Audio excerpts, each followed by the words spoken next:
Hello students, good morning. SBM online classes में आपका स्वागत है। आज मैं लेकर आया हूं क्लास 11th के थर्ड चैप्टर का ये 22वां वीडियो। इसमें हम लोग पढ़ेंगे गति के समीकरण का सत्यापन। अपने पास गति के 3 समीकरण है। इक्वेशन ऑफ मोशन, गति के समीकरण, और गति के 3 समीकरण है। v बराबर u plus a t, s बराबर u t plus half a t square, और एक है v square equal to u square plus 2a s. ये गति के 3 समीकरण है। यहां पर u जो है वो u होता है इनिशियल वेलोसिटी। इनिशियल वेलोसिटी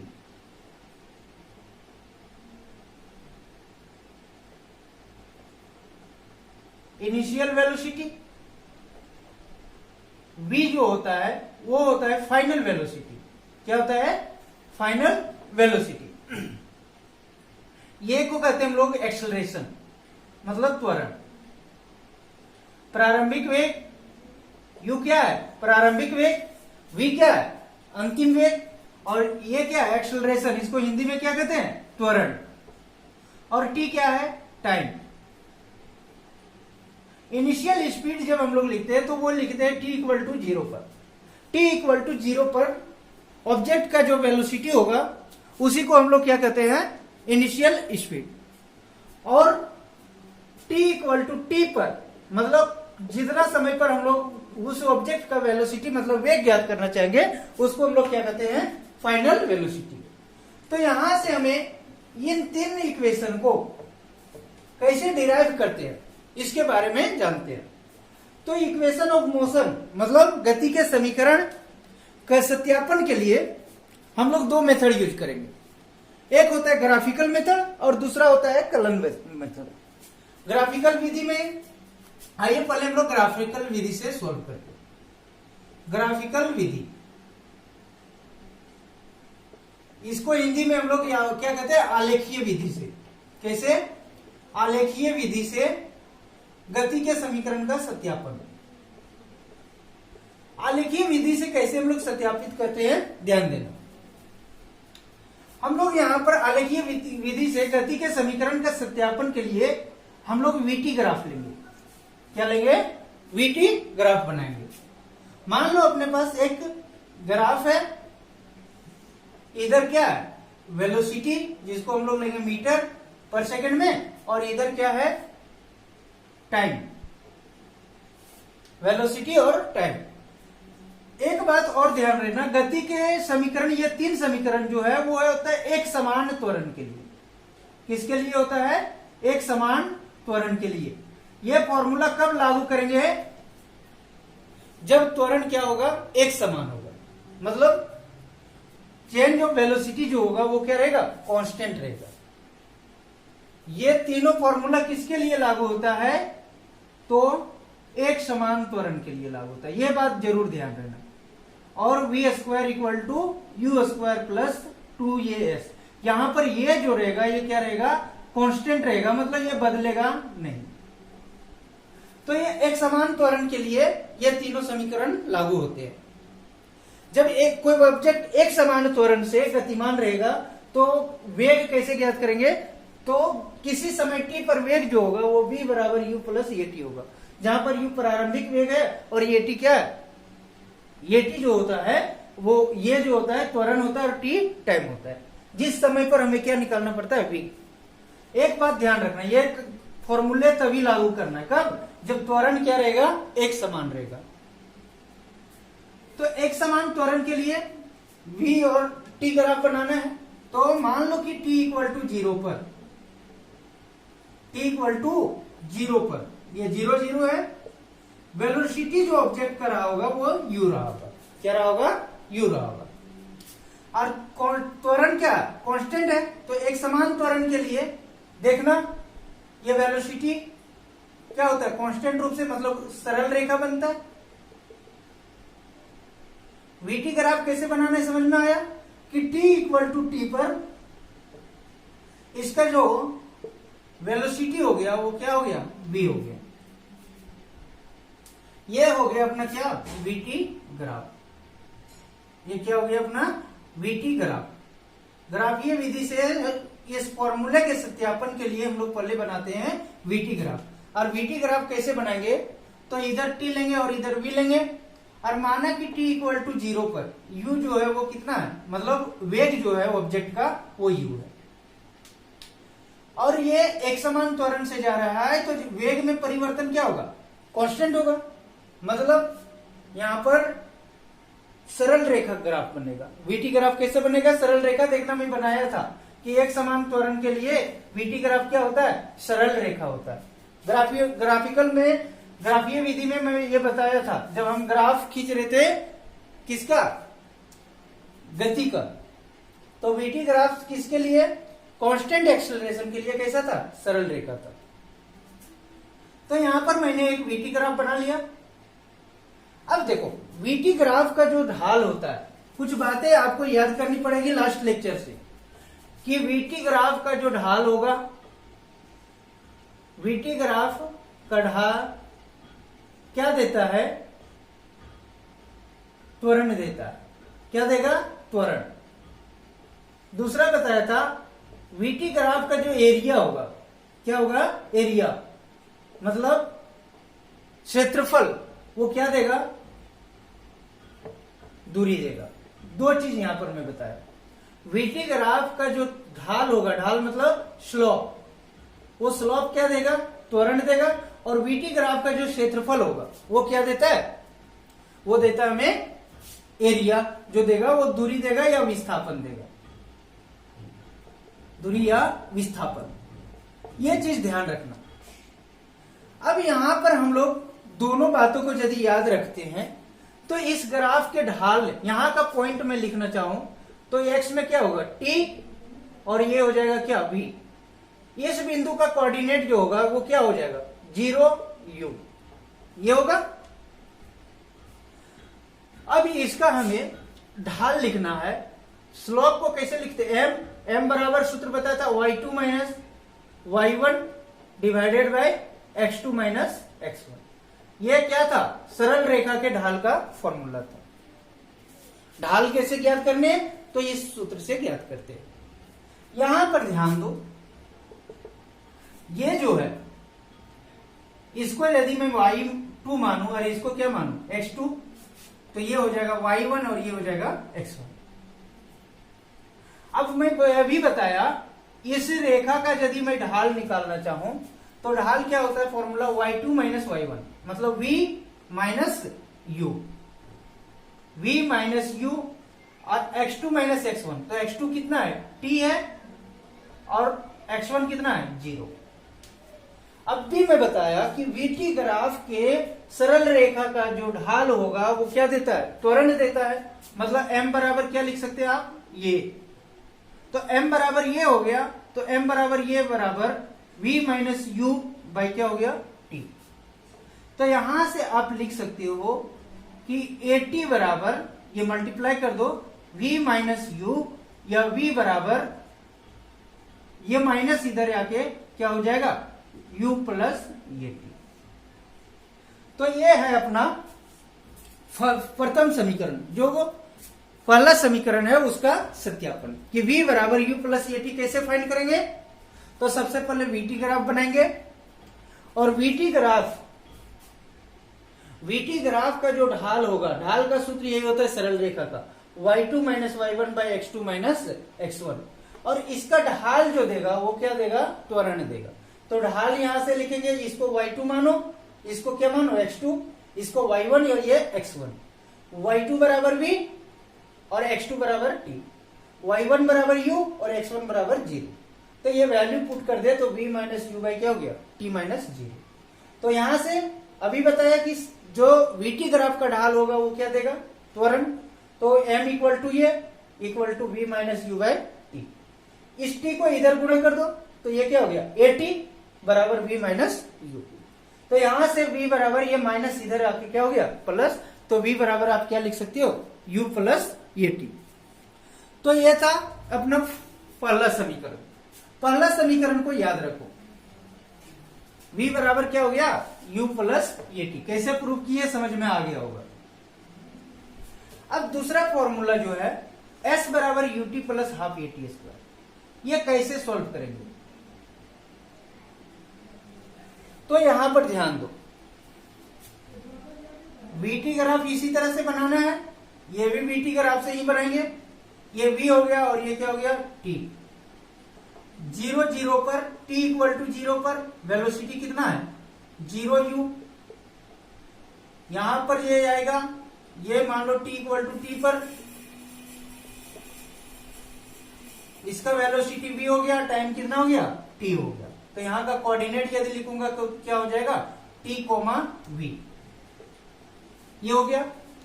अब मैं यहां पर वो ये बी सी, आपको मैं बताया था कि वीटी ग्राफ का जो एरिया होगा, वीटी ग्राफ के अंदर एरिया जो होगा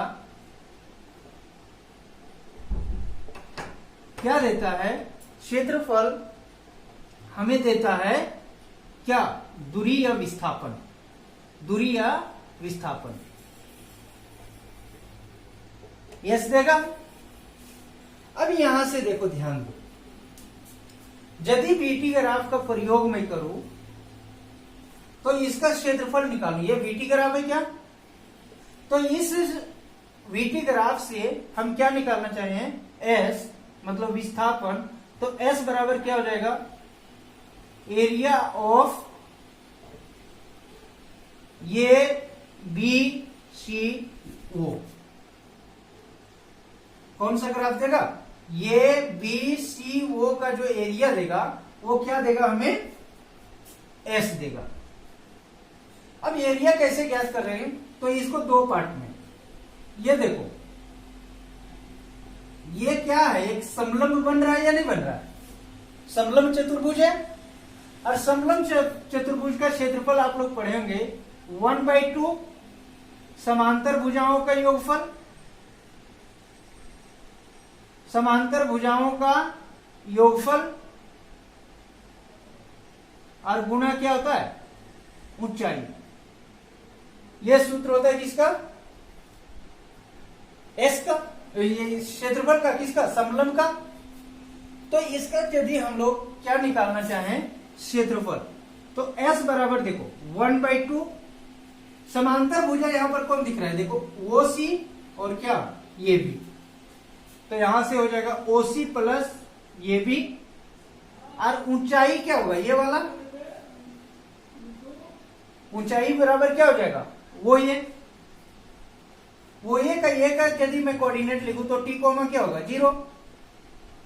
ये वैल्यू यहां पर पुट कर दो, तो एस बराबर हो जाएगा 1/2 ओसी। देखो ओ सी क्या यू है, तो यहां पर रख दो यू प्लस ये भी बराबर क्या, ये वाला, ये भी यही है ना, तो ये भी बराबर कितना है यहां का v, तो यहां पर रख दो v, u प्लस v।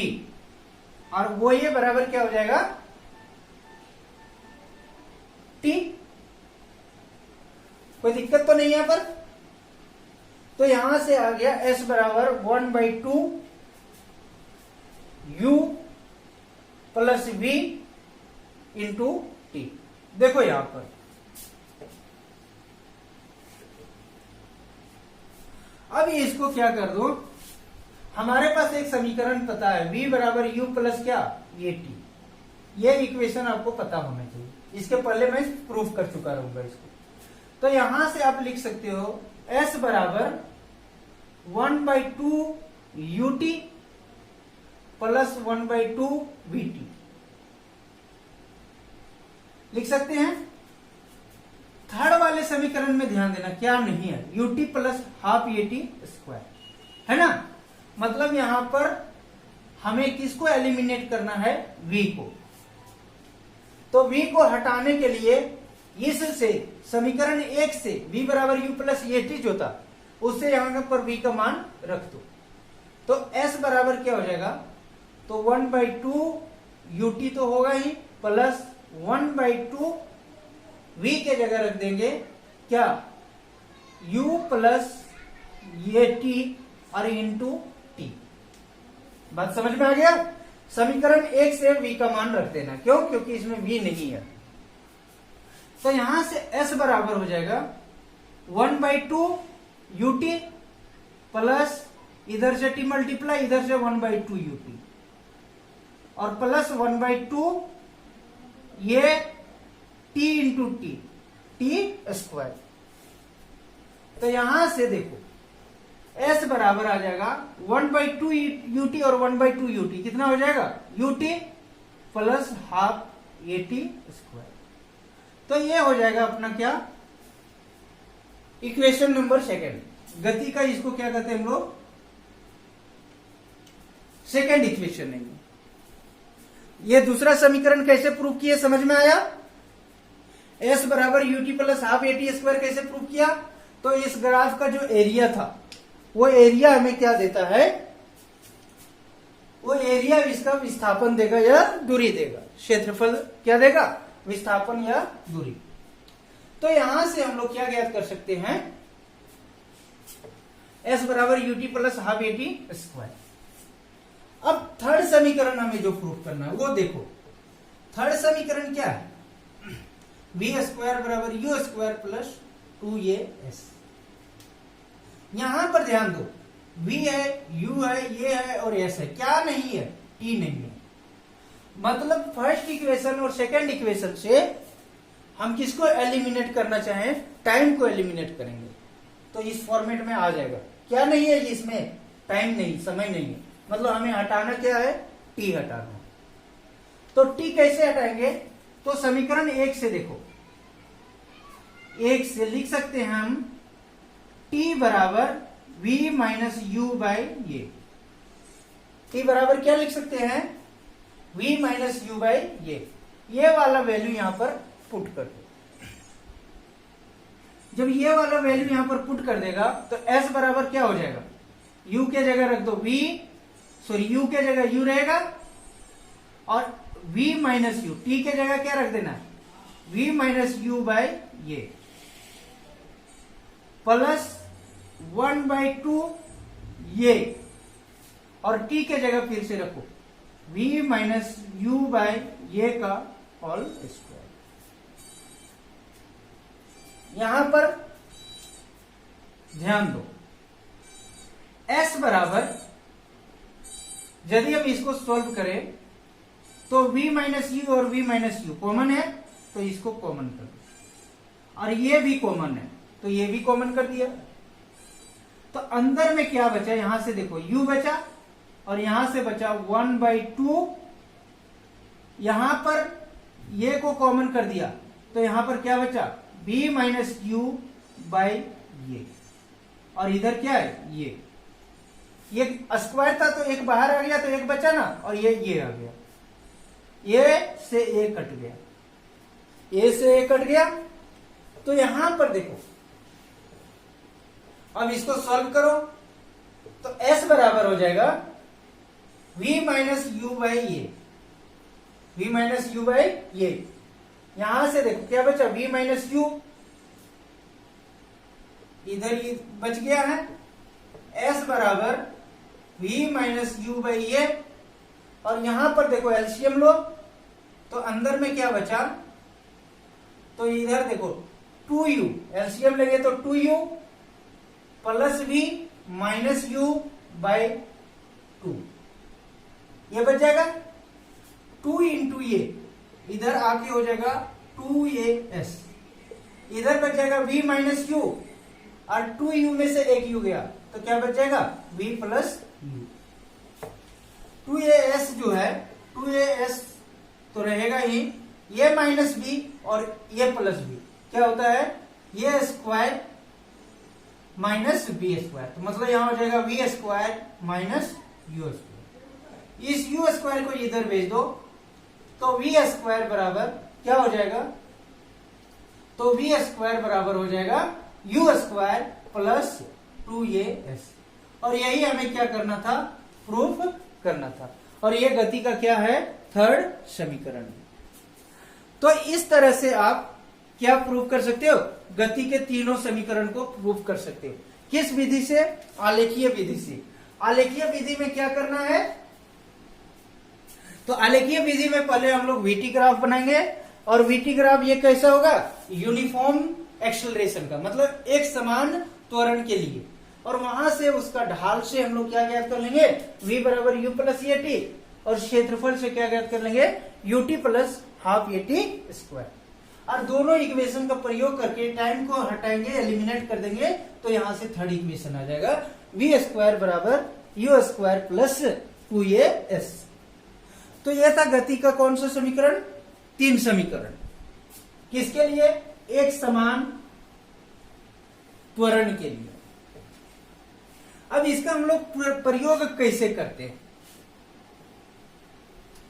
इसका पहले हम लोग एक और मेथड से बना लेते हैं, कलन विधि। वो भी जानना जरूरी है। कलन विधि भी क्वेश्चन पूछ देता है कभी कभी बोर्ड में। कलन विधि से, कलन विधि मतलब कैलकुलस मेथड, इसमें डिफरेंशिएशन और इंटीग्रेशन करना। तो कलन विधि से देखना, हम एक तो इक्वेशन लिखेंगे, ये बराबर त्वरण जो था वो क्या था? dv बाई dt था। मतलब वेग में परिवर्तन के दर को क्या कहते थे? त्वरण कहते थे। यहां त्वरण क्या है? कांस्टेंट है। ये क्या है बताओ? कांस्टेंट। ये हम लोग कांस्टेंट त्वरण के लिए ही सोल्व कर देंगे। तो ये बराबर हो गया dv बाई dt, ये मतलब त्वरण dv बाई dt। यहां पर देखो dv बराबर क्या हो जाएगा? dt को इधर भेज दो, तो a इंटू क्या हो गया? dt। यदि मैं इस समीकरण को इंटीग्रेट कर दूं, इंटीग्रेटिंग बोथ साइड, दोनों तरफ क्या करने पर समाकलन कर रहे दें, तो क्या हो जाएगा? इंटीग्रेटिंग बोथ साइड, दोनों तरफ क्या कर दो? इंटीग्रेट कर दो। तो इधर देखो, इधर हो जाएगा dv और ये इधर हो जाएगा a इंटू डी। अब इसका यदि मैं लिमिट पुट करूं कि t इक्वल टू 0 पर जो वेलोसिटी था वो कितना था? u था, और t इक्वल टू t पर इसका वेलोसिटी कितना हो गया? v हो गया। तो यहां लोअर लिमिट क्या हो जाएगा? u, और अपर लिमिट क्या हो जाएगा? v। यहां पर लोअर लिमिट क्या हो जाएगा? 0, और यहां पर अपर लिमिट क्या हो जाएगा? t। अब क्या करना है? इसको इंटीग्रेट कर दो, तो ये हो जाएगा dv का इंटीग्रेशन v, लिमिट पुट करोगे तो u से v, और ये कांस्टेंट है तो बाहर कर दो a को, और dt का क्या हो जाएगा? t, और लिमिट हो जाएगा 0 से t। तो यहां से हो जाएगा v माइनस u, अपर लिमिट माइनस लोअर लिमिट, बराबर ये t माइनस 0। तो ये हो जाएगा v माइनस u बराबर क्या हो जाएगा? 80। तो v बराबर ये माइनस इधर आके आ गया u प्लस 80। तो इस तरह से आप क्या ज्ञात कर सकते हो? First equation. कैसे? कलन विधि से। कलन विधि में हम लोग कैसे ज्ञात करेंगे फर्स्ट इक्वेशन को? समझ में आ गया? कोई दिक्कत तो नहीं है? तो ये था अपना फर्स्ट इक्वेशन। अब सेकेंड इक्वेशन हमें क्या करना है? ध्यान दो। सेकेंड इक्वेशन हमें ज्ञात करना है कलन विधि से, s बराबर क्या? ut plus half a t square. ये कैसे ज्ञात करेंगे? ध्यान दो। तो यहां पर अभी जो फर्स्ट इक्वेशन आया था वो कितना था? v बराबर u plus a T. u भी कांस्टेंट और ये भी कांस्टेंट। u क्या है? प्रारंभिक वेग, और ये क्या है? त्वरण है, और दोनों कांस्टेंट है। देखना v जो है ये क्या है? t टाइम पर वेलोसिटी, मतलब v बदलने वाली राशि। तो v को हम लोग s के टर्म में कैसे लिखते थे? v बराबर था ds बाई dt। देखना मैं लिखवाया हूं, v बराबर क्या है? ds by dt। कि विस्थापन का टाइम के साथ क्या करेंगे? अवकलन करेंगे, तो क्या देगा? हमें वेग देगा। तो ये होगा v बराबर ds बाई dt, और ये हो जाएगा u प्लस dt। अब क्या करेंगे? dt को इधर भेज दो, तो ds बराबर हो जाएगा u into D T plus ये t इंटू डी टी। दोनों तरफ इंटीग्रेट कर दो, इंटीग्रेटिंग बोथ साइड समाकलन करेंगे तो ये हो जाएगा इंटीग्रेशन ds और ये हो जाएगा u into integration D T plus ये कांस्टेंट है तो ये बाहर हो जाएगा और t into D T. Limit put करना है तो मान लो कि t इक्वल टू 0 पर s जो होगा वो मान लो s नोट होगा, उसका प्रारंभिक स्थिति क्या होगा, s नोट होगा। और t इक्वल टू t पर s बराबर मान लो s ही होगा, मतलब उसकी दूरी क्या रहा होगा, s। तो यहां जो लिमिट हो जाएगा वो हो जाएगा s नोट से s और ये हो जाएगा ds।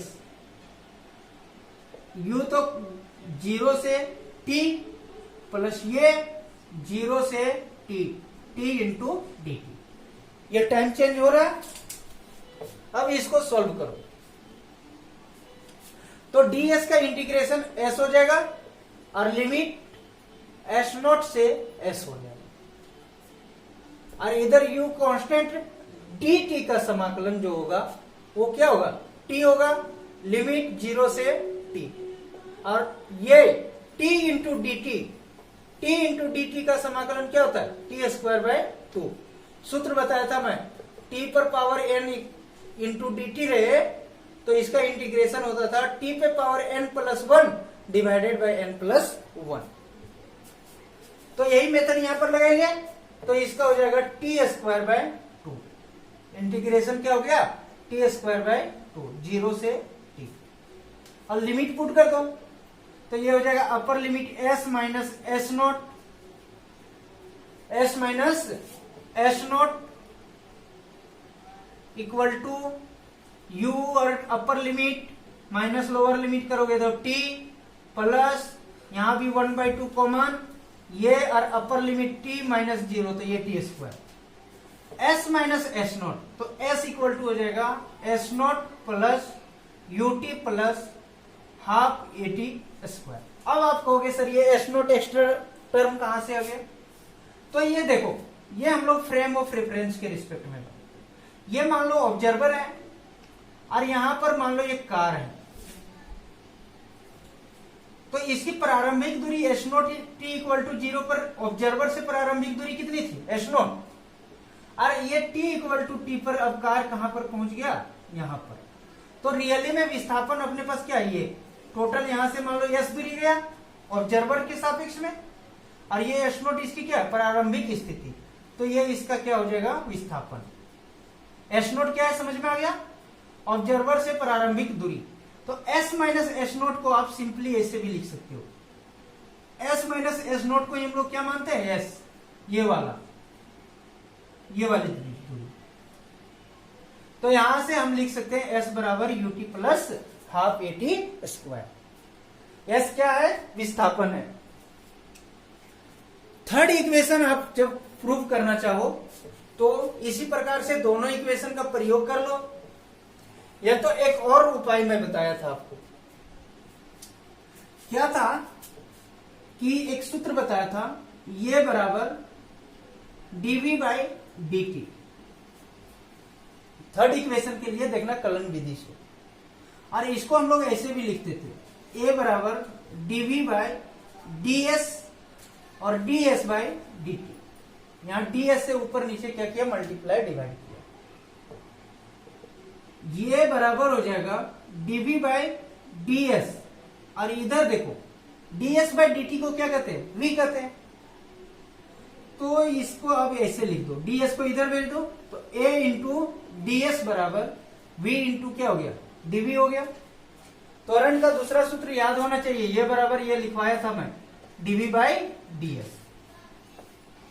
अब ये इसको सॉल्व कर दो, इंटीग्रेट कर दो दोनों तरफ, ये कांस्टेंट है तो बाहर हो जाएगा, 0 से s ले लो ds, v यहां पर वेरिएबल है, 0 से v इंटू dv या u से v। इनिशियल वेलोसिटी u और फाइनल वेलोसिटी v। तो इसको सॉल्व करोगे तो s का ds का इंटीग्रेशन क्या हो गया, s 0 से s। v इंटू डीवी का इंटीग्रेशन हो जाएगा v स्क्वायर बाई 2, लिमिट हो जाएगा u से v। यहां अपर लिमिट माइनस लोअर लिमिट करो तो ये हो जाएगा upper limit v square by 2 और minus u square by 2 lower limit. 2 को इधर भेज दो और इधर बाहर में ये था, सॉरी, तो ये हो जाएगा 2 इधर आ जाएगा तो 2as बराबर v square minus u square. v square बराबर ये माइनस इधर आ जाके क्या हो जाएगा u स्क्वायर प्लस 2as।